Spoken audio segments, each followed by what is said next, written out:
नमस्कार साथियों, बहुत बहुत स्वागत है आप सभी का आपके अपने YouTube चैनल में। साथियों, आज हम त्यागपथी की जो कथा वस्तु है उसको संक्षेप में पढ़ेंगे। त्यागपथी खंड काव्य प्रसिद्ध साहित्यकार रामेश्वर शुक्ल अंचल द्वारा रचित एक ऐतिहासिक काव्य है, जिसमें 6ठी शताब्दी के प्रसिद्ध सम्राट हर्षवर्धन के त्याग तपस्या का वर्णन किया गया है। इस खंड काव्य में हर्ष की वीरता भी उल्लेखित की गई है। साथ ही भारत की राजनीतिक एकता, संघर्ष, हर्ष की वीरता और उनके द्वारा विदेशी आक्रमणकारियों को भारत से भगाने का भी वर्णन किया गया है।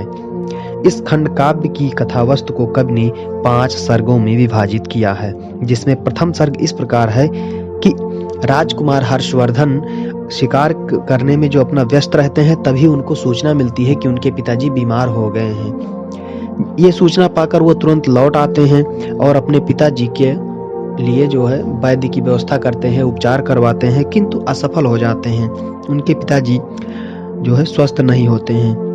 उनके जो बड़े भाई राजवर्धन जी थे, वो उत्तरापथ पर हूणों को परास्त करने में लगे हुए थे। हर्ष ने दूत भेजकर पिता के अस्वस्थता की समाचार उन तक पहुंचाया। उधर उनकी माता जी ने निश्चय कर लिया कि वो आत्मदाह करेंगी। हर्ष उनको बहुत समझाते हैं, किंतु वो अपनी बात पर अडिग रहती हैं और अपने पति के मृत्यु से पूर्व ही आत्मदाह कर लेती हैं। कुछ समय पश्चात हर्ष के पिता की भी मृत्यु हो जाती है और पिता का अंतिम संस्कार करके हर्ष स्वयं मन से राजमहल दुखी होकर राजमहल लौट आते हैं। यहीं पर प्रथम सर्ग जो होता है वो समाप्त हो जाता है। द्वितीय सर्ग इस प्रकार है कि पिता की जो मृत्यु है हो गई है, यह समाचार सुनकर राजवर्धन अपने नगर को लौटते हैं।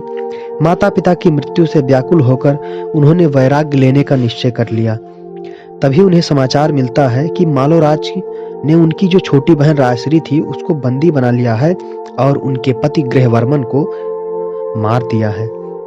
ये सुनकर राजवर्धन सब कुछ भूलकर मालोराज को परास्त करने के लिए चल पड़ते हैं और वो गौर नरेश को हरा देते हैं, पर गौर नरेश धोखे से मार्ग में उनकी हत्या करवा देता है। जब यह समाचार हर्षवर्धन को पता चलता है तो विशाल सेना लेकर गौर नरेश से युद्ध करते हैं, परंतु तभी सेनापति से उन्हें अपने बहन के वन में जाने का समाचार मिलता है कि उनकी बहन राजश्री वन में चली गई हैं, जिसको सुनकर वो अपनी बहन की खोज में वन की ओर चल पड़ते हैं और वहां एक भिक्षु मिलते हैं, जिन्होंने ये बताया कि उनकी बहन राजश्री आत्मदाह करने का प्रयत्न कर रही है और वो शीघ्र ही पहुंचकर अपनी बहन को बचा लेते हैं और कन्नौज वापस लौट आते हैं। यहीं पर जो द्वितीय सर्ग है वो समाप्त हो जाता है। अब बात करते हैं तृतीय सर्ग की। तृतीय सर्ग इस प्रकार है कि इस सर्ग में सम्राट हर्ष की इतिहास प्रसिद्ध दिग्विजय का वर्णन मिलता है। 6 वर्षों तक निरंतर ये युद्ध करते रहते हैं और समस्त उत्तराखंड को ये जीत लेते हैं। कश्मीर, मिथिला, बिहार, गौड़, उत्कल, नेपाल, वल्लभी, सोरठ आदि राज्यों पर ये अपना अधिकार कर लेते हैं। यमन, हूण आदि विदेशी शत्रुओं को भगा देते हैं और अपने साम्राज्य को सुसंगठित एवं शक्तिशाली बनाते हैं। अनेक वर्षों तक धर्म पूर्वक शासन करते हैं।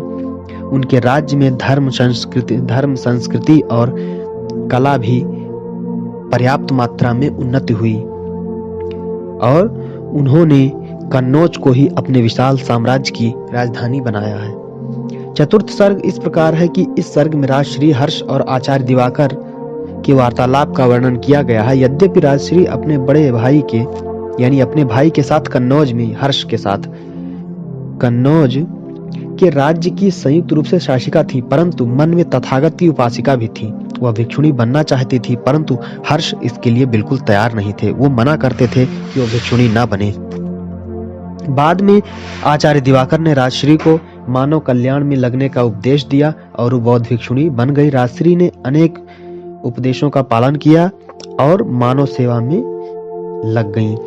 यहीं पर चतुर्थ सर्ग समाप्त होता है। फिर पंचम सर्ग की बात करते हैं। इस सर्ग में हर्ष के त्याग और व्रत का वर्णन किया गया है। हर्ष ने प्रयाग में जो है त्याग व्रत का महोत्सव मनाने का निश्चय किया है और उन्होंने देश के सभी ब्राह्मणों, श्रमणों भिक्षुओं, धार्मिक व्यक्तियों आदि को प्रयाग में आने का आमंत्रण दिया तथा संपूर्ण संचित कोष को दान देने की घोषणा करते हैं।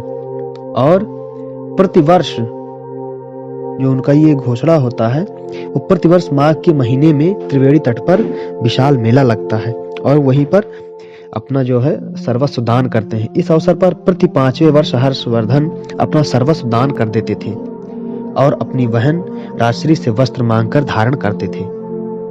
इस प्रकार वह एक साधारण व्यक्ति के रूप में अपनी राजधानी वापस लौटते थे। इस दान को वे प्रजा ऋण से मुक्ति का नाम देते थे। उनका कथन था कि इस प्रकार दान देने से हमको प्रजा ऋण से मुक्ति मिलेगी। इस प्रकार निष्कर्षतः हम कह सकते हैं कि कर्तव्य परायण, त्यागी, परोपकारी, परमवीर महाराज हर्षवर्धन का शासन सब प्रकार से सुखकर एवं कल्याणकारी सिद्ध होता है और सम्राट हर्षवर्धन के माध्यम से कवि ने तात्कालिक श्रेष्ठ शासन का उल्लेख करते हुए भारतीय धर्म, राजनीति, संस्कृति और समाज की उन्नति का उत्कृष्ट वर्णन किया है। धन्यवाद।